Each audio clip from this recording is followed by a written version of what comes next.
Hola de nuevo. Bueno, pues ya son las 3 y como nos gusta ser puntuales, vamos a empezar el webinar.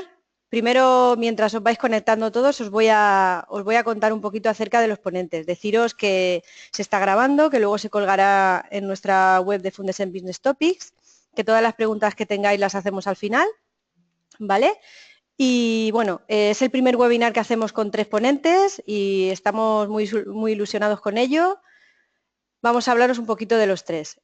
Tenemos a Borja Escribá, que es licenciado en ADE por la Universidad de Valencia y máster con honores en asesoramiento fiscal por el IE. Es miembro del Departamento de Empresa Familiar y Grandes Patrimonios de Price desde 2011. Mabel Mirabet es licenciada en Derecho por la Universidad Cardenal Herrera, habiendo cursado un máster en Executive en Derecho Empresarial por el Centro de Estudios Garrigues. También es máster en Derecho Internacional Privado, Comercio Exterior y Relación Internacional por el ISDE.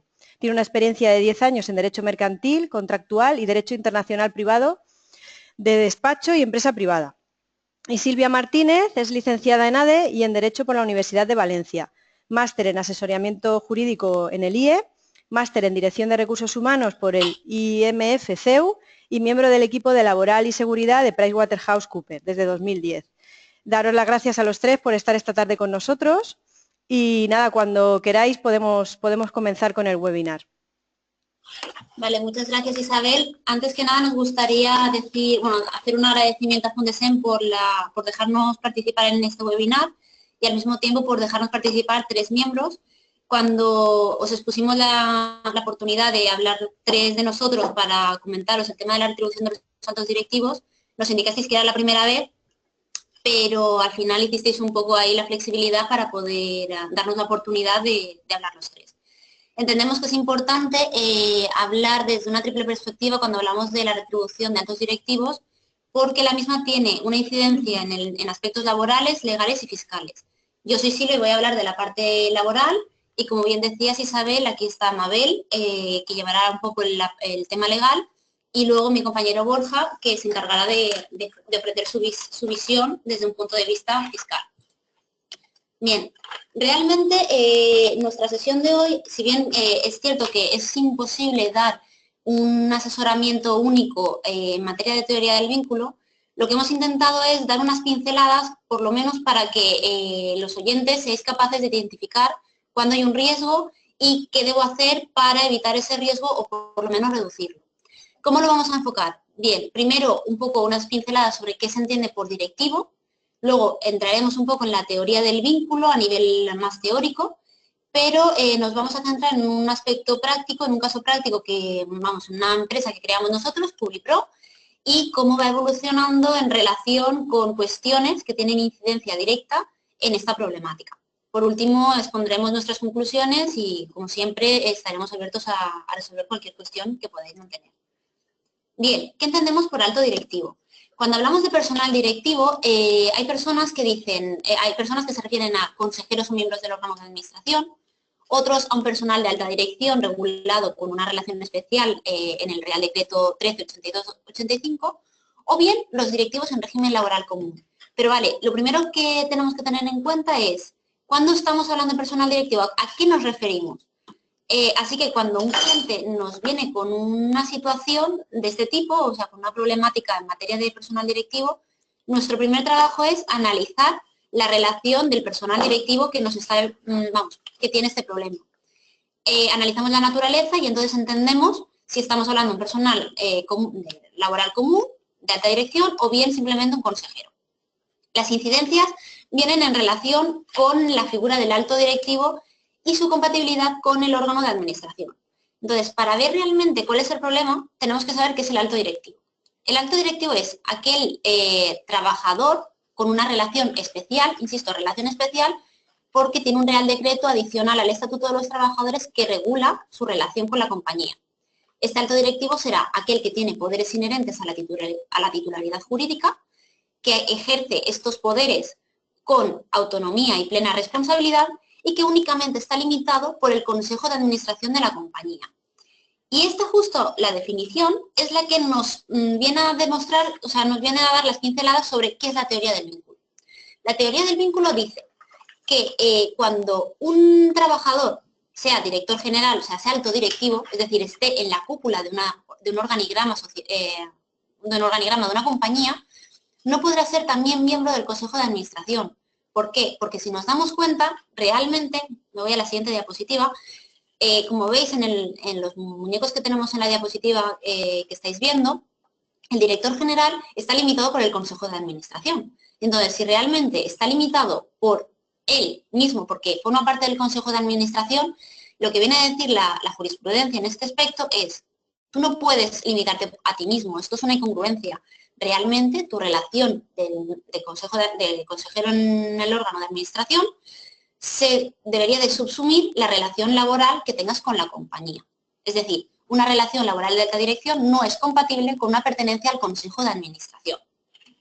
Cuestión distinta, y sería un poco el gráfico que tenemos a continuación, sería que la persona, que el directivo o incluso el trabajador ordinario del que estamos hablando, se encuentre dentro del organigrama en un escalafón inferior. Es decir, démonos cuenta de que la chica que tenemos en la imagen está por debajo de incluso el director de recursos humanos, del director general, es decir, tiene gente a la que rendir cuentas más allá del Consejo de Administración. Entonces, en estos supuestos sí que se puede hablar de que hay una compatibilidad de la relación laboral ordinaria, común, con su pertenencia al Consejo de Administración.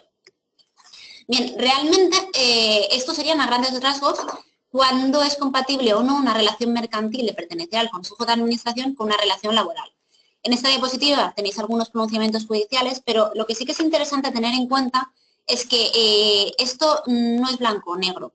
De hecho, el propio Tribunal Supremo ha señalado en reiteradas ocasiones que no puede unificar doctrina en relación de cuándo se entiende o no que estamos ante una teoría del vínculo y que, por tanto, la relación no puede ser compatible con la relación mercantil.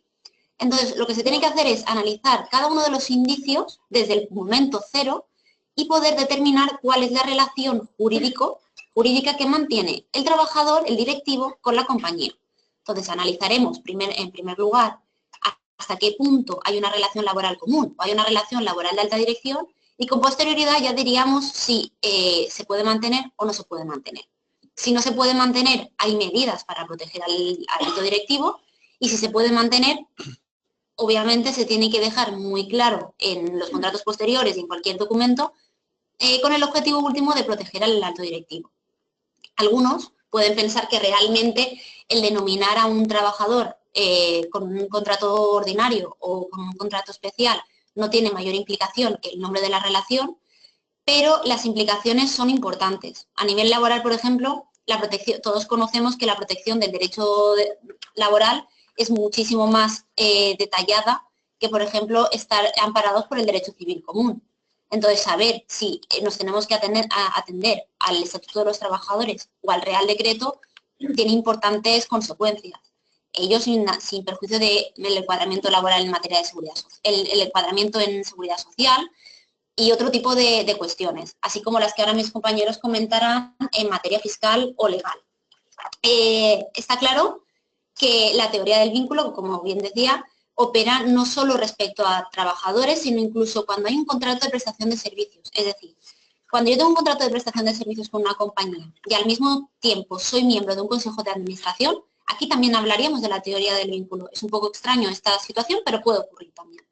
Entonces, dicho esto, ¿qué ocurre? Nos encontrábamos con un montón de autores que se dedicaron a escribir tras las modificaciones a nivel fiscal y mercantil, operadas en el 2014, señalando que la teoría del vínculo había sido resuelta.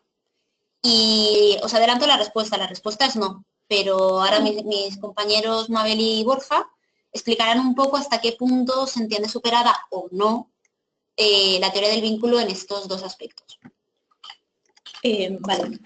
Buenas tardes. Como ya explicaba Silvia, la figura del alto directivo es una figura eminentemente laboral. Eso no quita que a la hora de estudiar o de analizar en un caso concreto cuáles son las circunstancias que rodean al alto directivo, debamos de tener presente también las implicaciones fiscales y mercantiles que supone la celebración de su contrato, su pertenencia o simultaneidad de ese contrato con su pertenencia al órgano de administración de la empresa. Bueno, pues en este punto, si bien aparentemente la teoría del vínculo había aparecido superada, a finales del 2014 se produjo la entrada en vigor de la Ley 31/2014 de 3 de diciembre, por la que se modifica la Ley de Sociedades de Capital para la mejora del gobierno corporativo. La finalidad fundamental de esta ley era otorgar una mayor transparencia al funcionamiento del Consejo de Administración y establecer unas reglas más estrictas a la hora de regular los importes, conceptos retributivos y reglas a la hora de determinar la retribución de los miembros del órgano de administración. Fundamentalmente para otorgar mayor transparencia. Por otro lado, y paralelamente, entró en vigor también la Ley 27/2014, de 27 de noviembre, del Impuesto sobre Sociedades, a la que luego aludirá mi compañero Borja, del área de fiscal. En primer lugar, en cuanto a las modificaciones introducidas por esta modificación en la Ley de Sociedades de Capital, por primera vez se introduce una distinción entre los dos tipos de administradores. Distingue entre los administradores en su condición de tales, que adquieren tal condición por su mera pertenencia al órgano de administración, ya sean administrador, la figura sea un administrador único, administradores solidarios o administradores mancomunados o miembros del Consejo de Administración, y la otra figura que sería consejero con funciones ejecutivas. Bien porque estemos ante la presencia de un consejero delegado, ya sea este solidario o mancomunado, o consejeros que tengan funciones ejecutivas porque se le hubieran atribuido mayores funciones o mayores facultades de representación de la sociedad en virtud de otro título, como pudieran ser poderes generales. Esta distinción se hace, como hemos dicho, en los artículos 217 y 249 de la Ley de Sociedades de Capital, que a su vez supone una introducción de modificaciones tanto respecto a la regulación de la retribución en los estatutos sociales como también a nivel de Junta General y de Consejo de Administración. Así, grosso modo, las novedades fundamentales son las siguientes. En los estatutos sociales, en principio, si no se dice nada respecto al carácter gratuito o retribuido del cargo de administrador, se entiende que es gratuito, y solo en el supuesto de que se quiera retribuir dicho cargo, sería necesario expresar en los estatutos sociales y recoger en los mismos de una forma clara cuáles son los distintos importes o conceptos retributivos a los que tiene derecho el administrador en su condición de tal. Recordemos, en su condición de tal y no como consejero con funciones ejecutivas o como consejero delegado. En este sentido, el artículo 217 de la Ley de Sociedades de Capital ahora sí recoge de una forma, si bien enunciativa que no limitativa, de una forma clara y precisa, cuáles pudieran ser esos posibles conceptos retributivos a los que pudiera tener derecho el administrador en su condición de tal, incluyendo, por tanto, también esa indemnización en caso de cese de su cargo de administrador, siempre y cuando ese cese en tal cargo no se produjera por el incumplimiento de los deberes inherentes al cargo. En el plano de la Junta General, la modificación fundamental consistiría en la obligación de la Junta General de acordar por mayoría ordinaria, por la mayoría prevista en la Ley de Sociedades de Capital, cuál sería el importe máximo de retribución al que tendrían derecho el conjunto de los miembros del órgano de administración. Recordemos nuevamente, de los administradores en su condición de tal. Esta retribución no puede ser desorbitada, es decir, tiene que guardar, y así lo dice expresamente el artículo 217, una proporcionalidad con el tamaño de la empresa y también atendiendo a criterios de comparación con empresas del mismo sector. Y ya refiriéndonos al consejero delegado o consejero con funciones ejecutivas, se impone o se introduce por esta modificación de la Ley de Sociedades de Capital la obligación por parte del Consejo de Administración de aprobar por mayoría cualificada, la misma que se precisa para designar a un consejero delegado, esto es 2/3 partes de los miembros del Consejo de Administración, la aprobación de aquel contrato que debería de suscribirse entre la sociedad con el consejero delegado nombrado o con el consejero de funciones ejecutivas, prohibiendo que el consejero delegado en concreto esté presente en la asistencia y en la deliberación para la aprobación de este contrato. En este sentido, el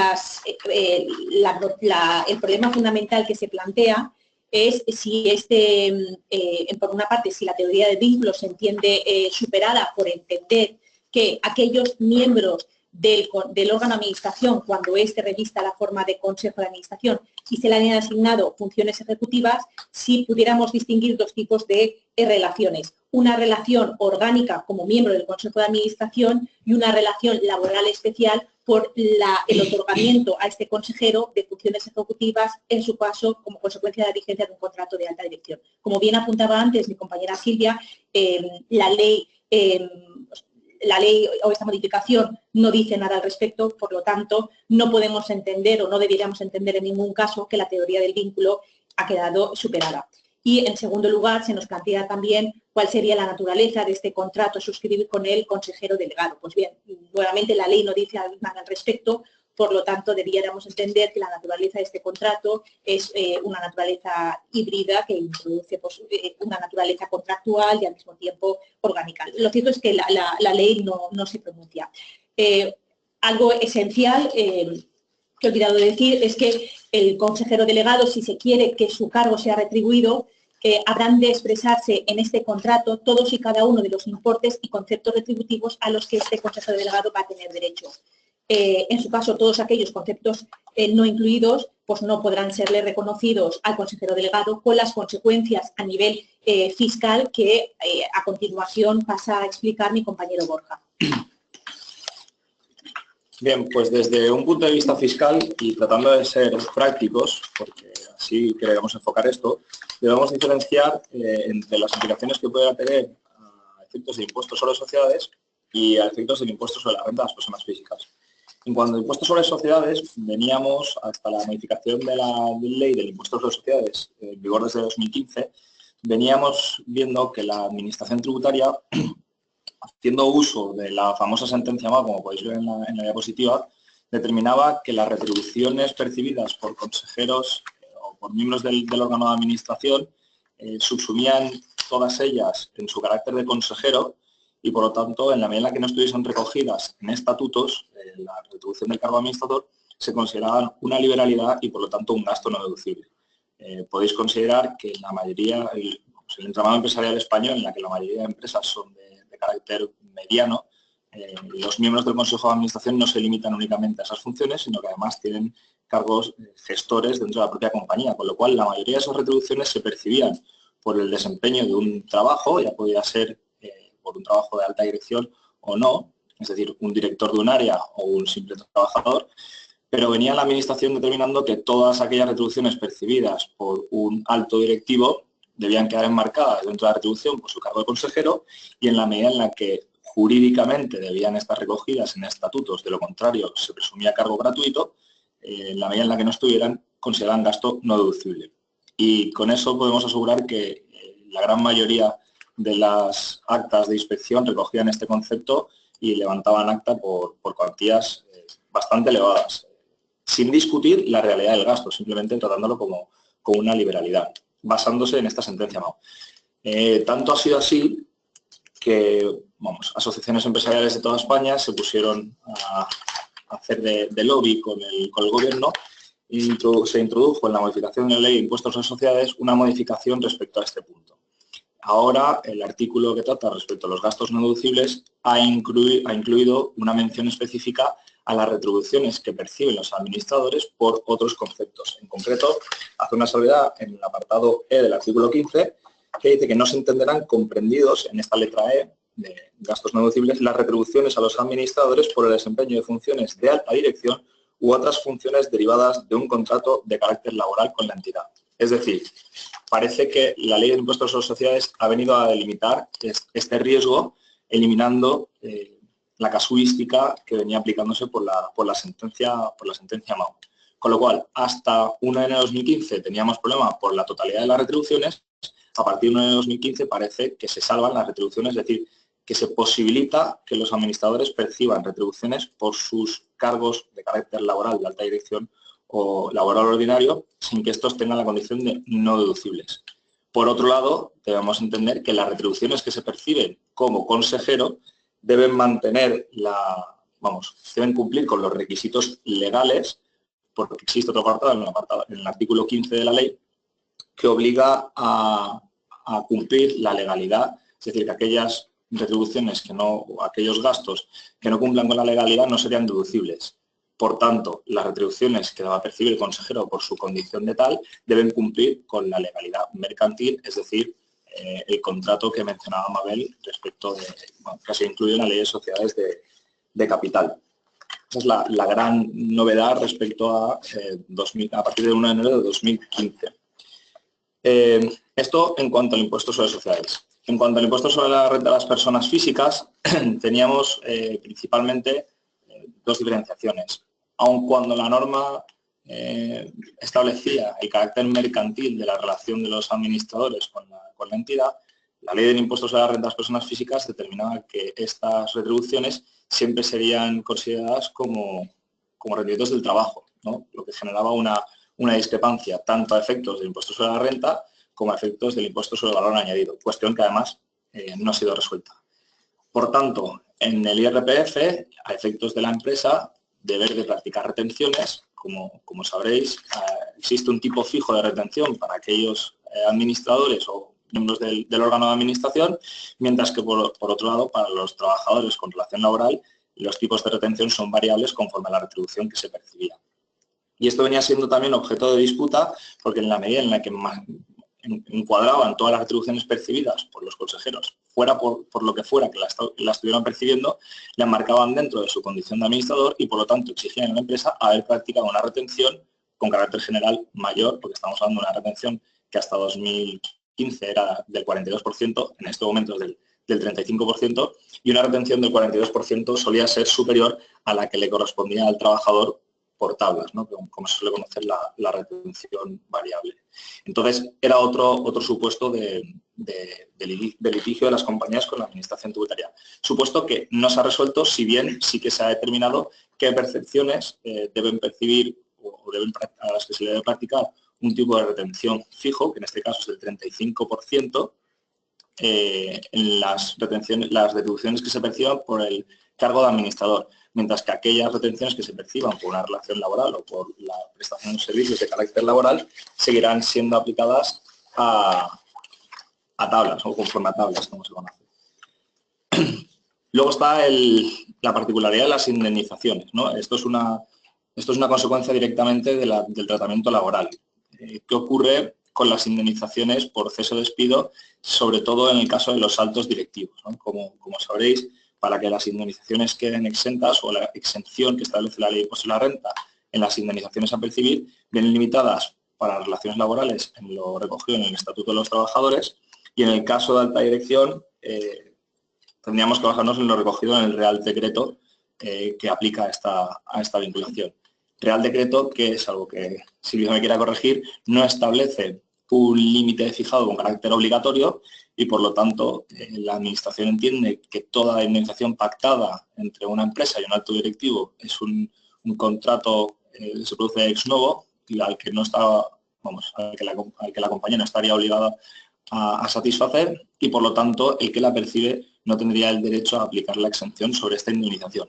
Hecho que por supuesto perjudica gravemente los intereses de los considerados como altos directivos y hecho que se suele tener en cuenta en las negociaciones de los contratos de los altos directivos en los que se suele establecer una cláusula de blindaje pactando estas indemnizaciones de forma, en netos, como se conoce, es decir, pactando una cantidad neta a percibir por el alto directivo, con lo cual la empresa asumiría el coste de esta carga impositiva que le estaría aplicando la doctrina de la administración.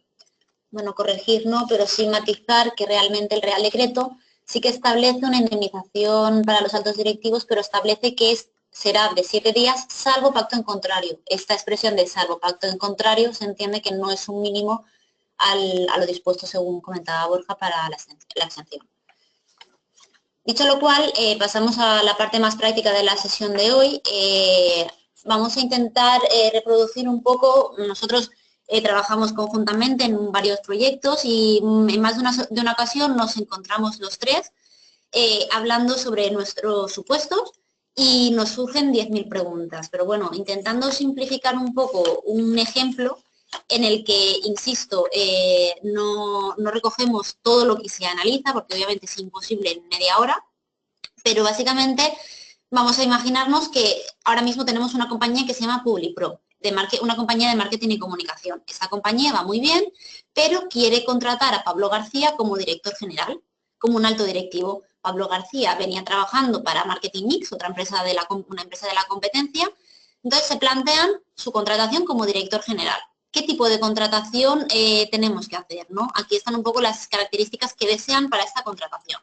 Bien, desde el punto de vista laboral parece algo sencillo, porque al fin y al cabo lo que quiero es que lleve toda la dirección, todas las líneas generales, el día a día de mi compañía. Entonces yo le voy a dar poderes generales. Bueno, yo no, se los dará mi compañera Mabel, que para eso es la especialista en materia legal. Pero si va a tener poderes generales y va a ser el alto directivo y simplemente va a estar limitado por el Consejo de Administración, siguiendo lo que comentábamos, en principio lo que vamos a hacer es un contrato de alta dirección. Eso sí, Pablo nos ha dicho, oye, yo tengo una antigüedad previa que quiero que me reconozcas. Bueno, pues dentro de ese contrato de alta dirección le reconoceremos la antigüedad superior y realizaremos toda la protección a nivel de cese o indemnización por cese en el futuro, ¿no? Pero, ¿qué ocurre a nivel mercantil y fiscal?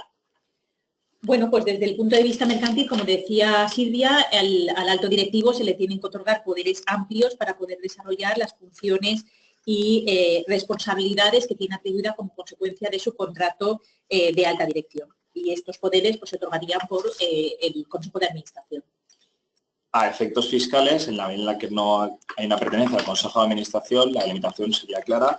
Estaríamos ante un rendimiento del trabajo para el trabajador y para la compañía un gasto deducible en impuestos sociales sin discusión, y la retención aplicable, en la medida en la que no es miembro del Consejo de Administración, sería la que le correspondería por tablas, es decir, la variable.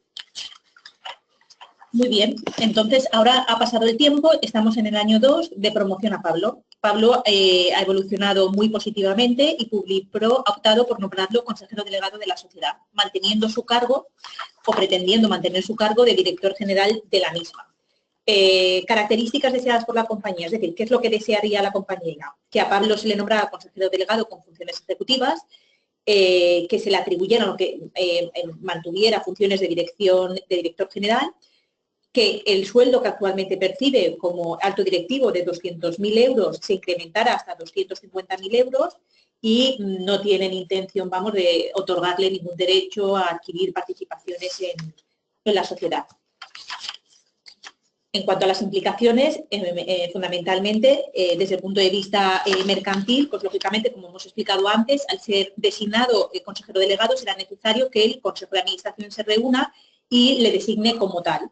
Y igualmente se acuerde por el Consejo de Administración, con esa mayoría cualificada de 2/3 partes, un contrato en el que se recojan todos y cada uno de los conceptos retributivos a los que tendría derecho en su condición de consejero delegado. Esto es, los 250.000 euros.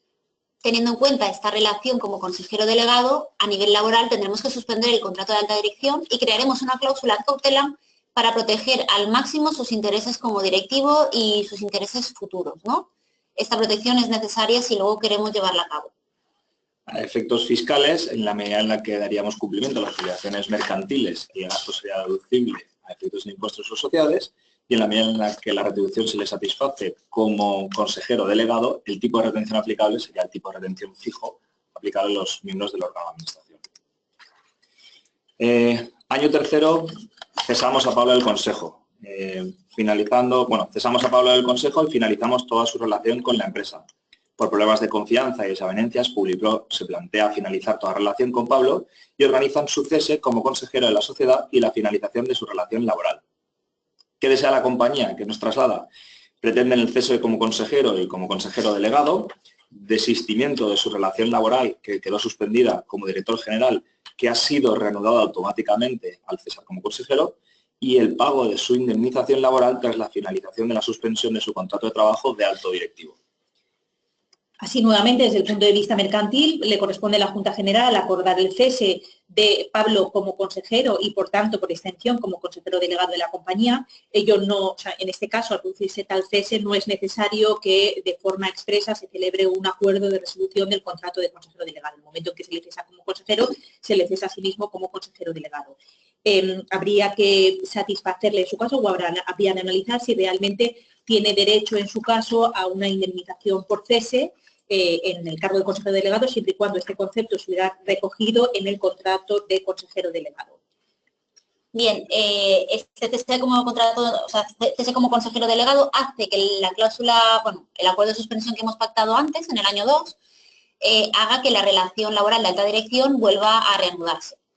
Pero claro, hemos dicho que no tenemos confianza con un alto directivo y la confianza es esencial para un contrato de alta dirección.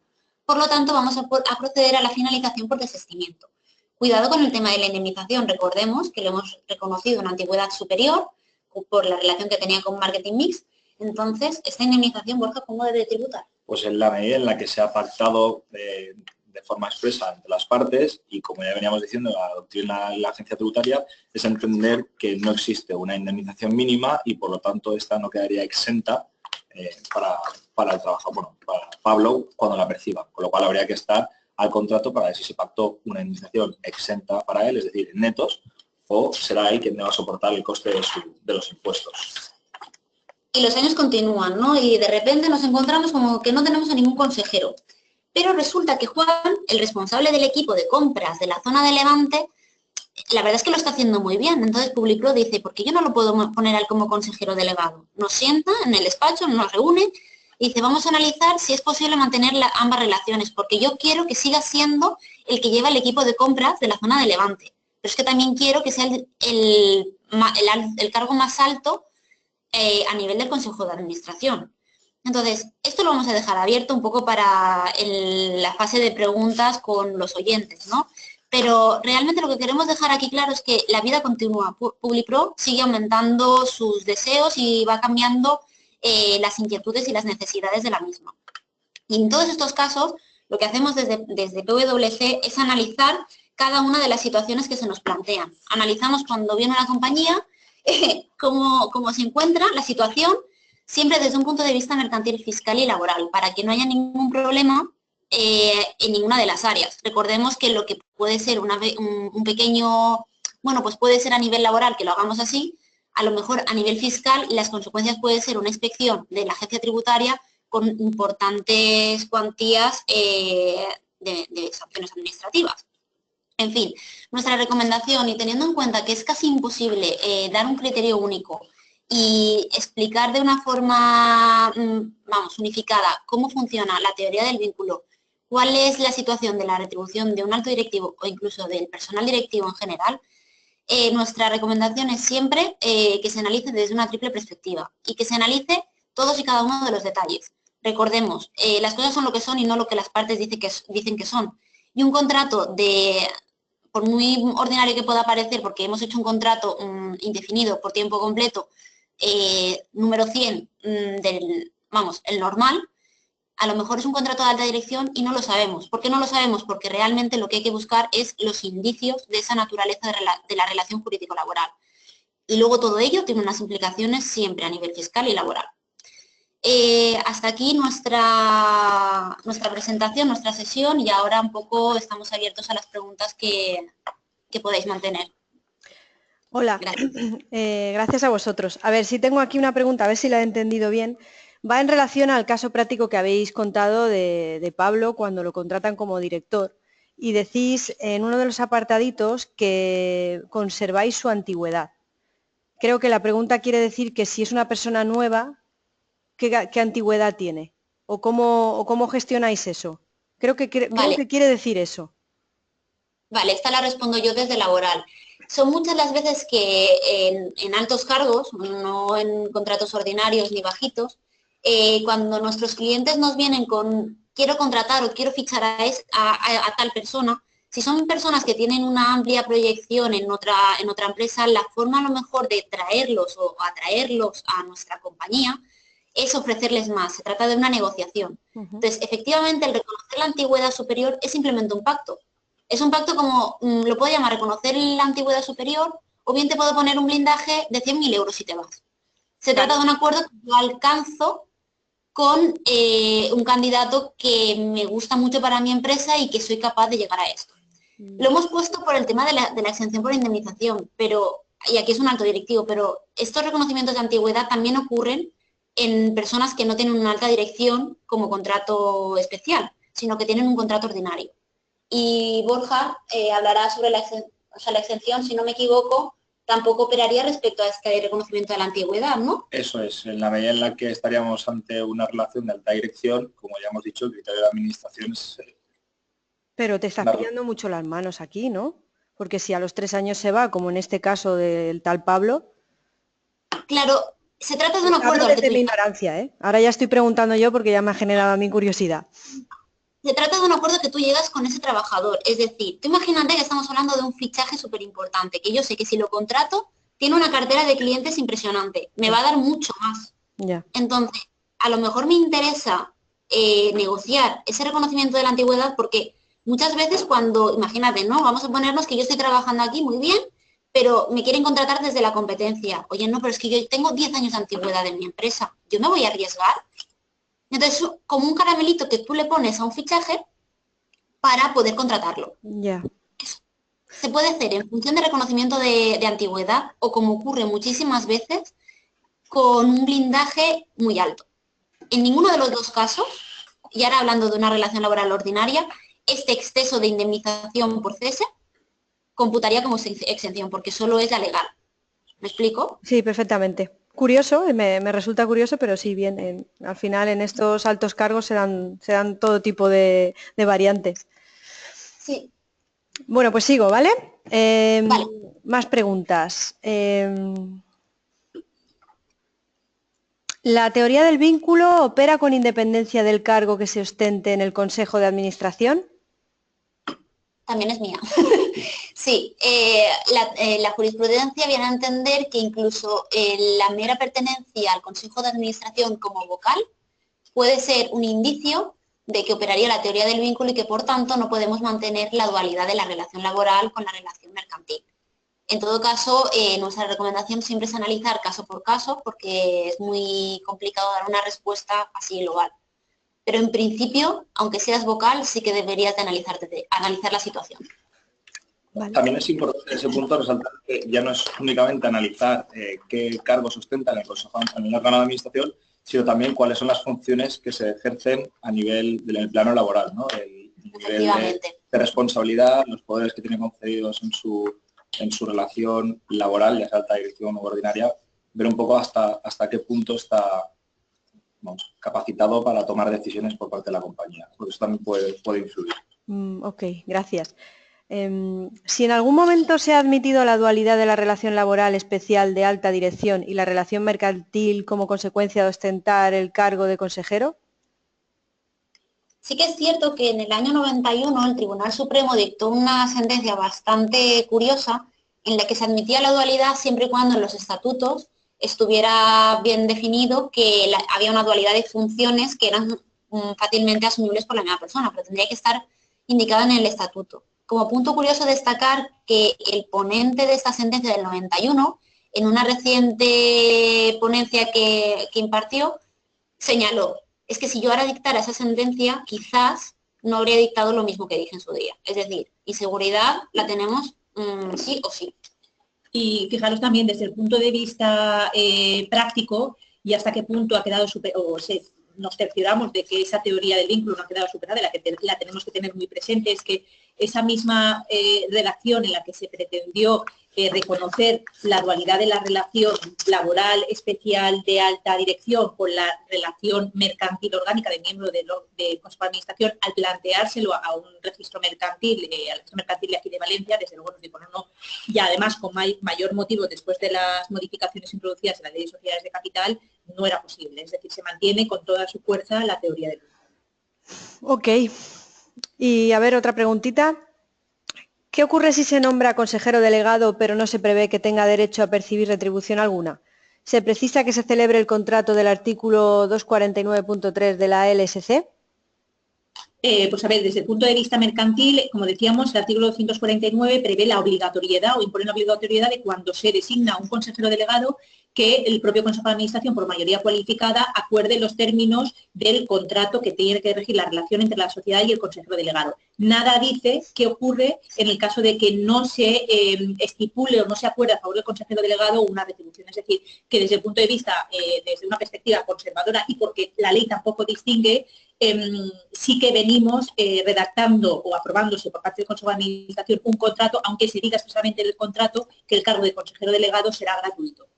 Y eso a los fiscalistas nos facilita bastante la vida porque, es bastante reciente la nueva regulación en el impuesto sobre sociedades. No hemos visto muchos pronunciamientos todavía al caso, pero entendemos que tendremos una mejor posición para defender el carácter deducible para la compañía de esas retribuciones percibidas por alguien que tiene condición de consejero y además realiza otras funciones para la compañía y por lo tanto percibe retribuciones por otros conceptos, si es que lo hace, diciendo que en el contrato de consejero se han recogido, aunque se digan que son por funciones distintas a las de consejero, por ejemplo. Es decir, nos facilita la vida de cara a poder justificar a la inspección cosas que todavía no sabemos cómo lo cogerán. Si con la misma agresividad que antes, apoyándose en la sentencia MAO, cosa que ahora entendemos que no podrán hacer, o van a ser un poco más laxos. Muy bien.